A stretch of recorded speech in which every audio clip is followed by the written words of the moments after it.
Welcome to day 2, the animation process.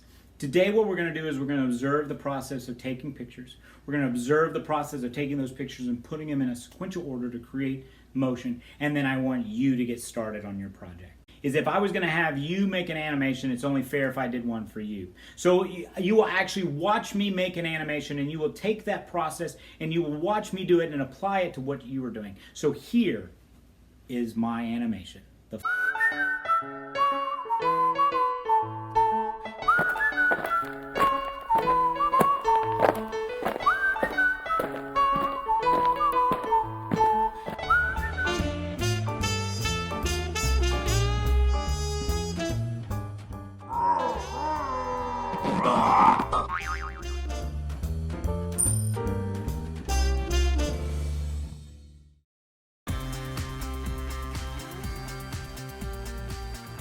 Now, I learned a lot from that.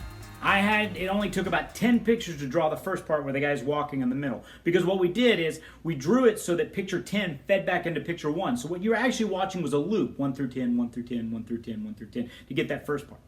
When we drew the second part, though, it actually took us to draw over 170 pictures to actually make him. And I'll tell you what, I learned a lot. Most of all, I learned an appreciation for Disney. There's a reason why he loses his shoes and his hands and his face, and he just goes to a stick figure with circles, is because it just became too much. And so I had this an amazing appreciation for the guys at Disney that did it with full color and singing and talking and for 2 whole hours. Amazing stuff. To get started, however, you're going to need a plan. In order to do that plan, you're going to need a storyboard. And we needed a storyboard before we began drawing all 180 pictures. In order to pull this off, we had to draw 5 pictures. Here is what we call it. It's called our storyboard. This is our guy walking in the middle. Then we're going to have him walk across. Then we're going to have him grab the flower, pull the flower up, and we wanted to end with a wink. And that's what it took. That was our plan. So when you begin, you want to start with your plan by storyboard.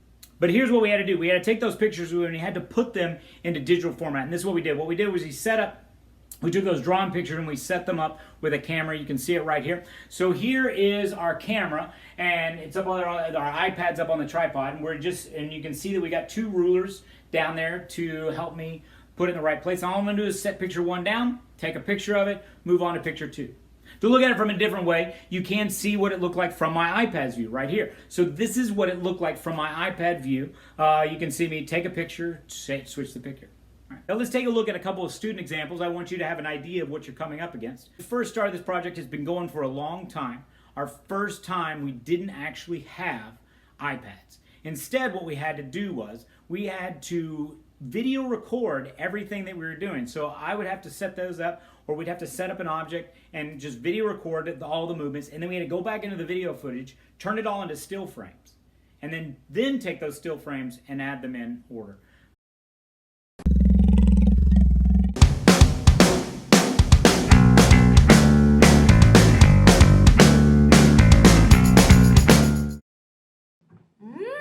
Now that was pretty good. It was short, but it was good. But it didn't win. This one did.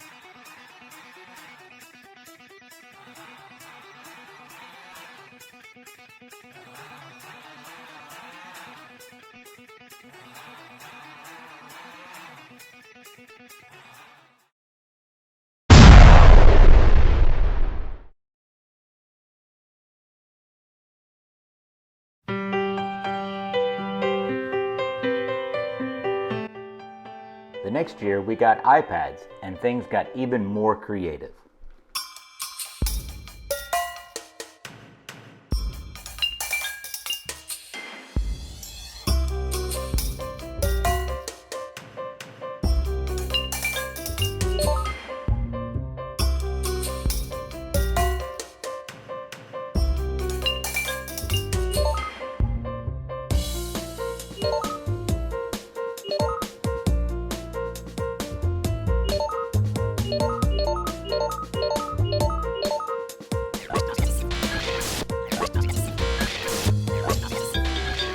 Each year just got better and better.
let's take a look at the rubric now.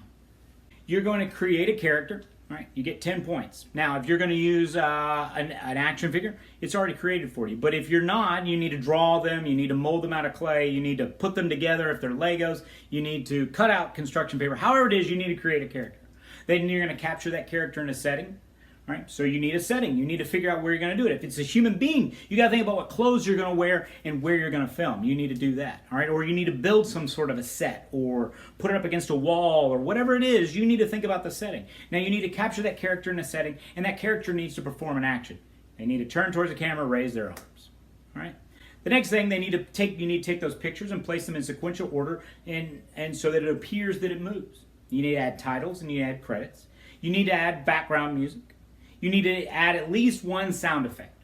Now, mine had 3 different kinds of sound effects because I used 3 different methods to do it. All right. My examples are the footsteps. Did you know that iMovie actually has sound effects in iMovie? All you have to do is go into the sound effects and there it is. And that's what I did for the footsteps. I literally typed in footsteps and it popped up and that's what I used.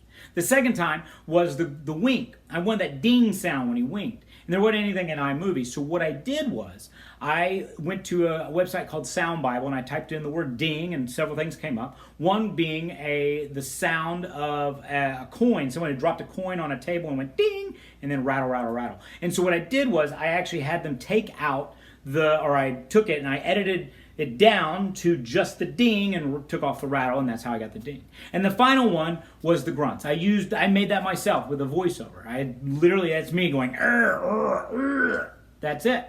So you don't need to have all 3 different ways, you just need to have one. Make sure that you have one sound effect. The next thing is you need to add Park Pro. You'll find it right there on the rubric, and you can download it and add it to the end of your video. All right, you're making it in my class, so I ask that you put on the Park Pro at the end of your credits. At the total end, just put it there. Okay.